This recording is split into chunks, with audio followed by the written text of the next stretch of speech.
Good evening, everyone. My name is Artene Milhouse, and I am a senior in the Developmental Psychology program at the University of Detroit-Mercy.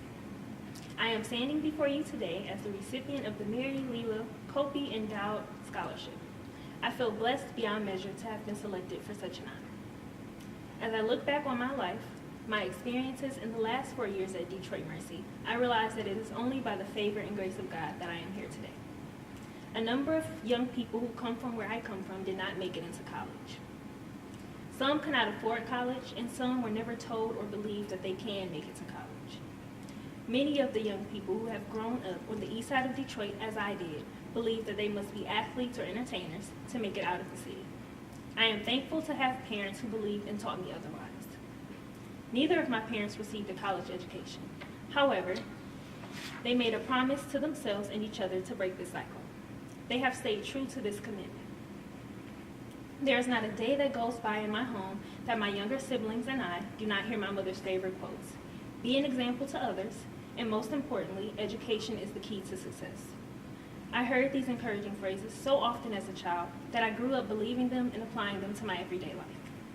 My hope is that I will inspire other young people to do the same.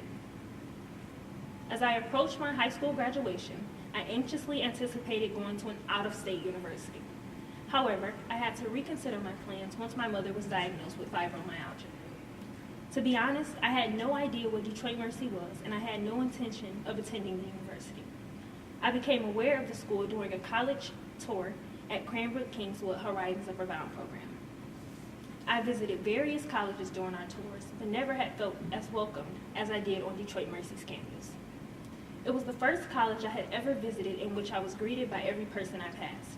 My mom visited the campus and had the same experience as I did.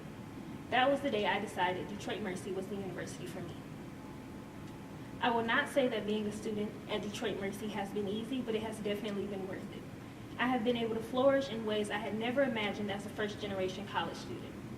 I have been able to be an active member on campus as a part of the Student Programming Board, Student Government Association, Student Life, and Residence Life.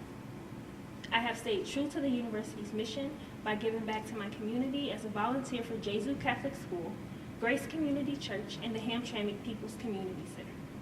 I will continue doing community service as I pursue my career as a child or school psychologist. I have done my part by maintaining an overall GPA of a 3.4 with a 3.6 in my major. However, there are so many people who have helped me along the way. First, I would like to say thank you to my parents. I would not be here if it were not for your constant support. Because of you, I am confident that every goal I aim to achieve is within my reach. Secondly, I would like to thank Kathleen Walker, Emily Wetherington, and Sister Bridget. These 3 educators helped me confront and overcome an obstacle that I never thought I could defeat. It is because of them and a few tutors at Detroit-Mercy's Learning Center that I am no longer afraid to admit when I need help. For the longest, I believed that asking for help was a sign of weakness. I now know that I do not have to do everything alone, and it takes strength to admit when you need help. Lastly, to all of you, your contributions to this and all the scholarships at Detroit-Mercy means more to me than you may ever know. You are not only assisting me in completing my education, but you are helping me motivate my siblings, my family, and my community by showing them the rewards of hard work and perseverance. Thank you again for making my desire to complete my college education a possibility.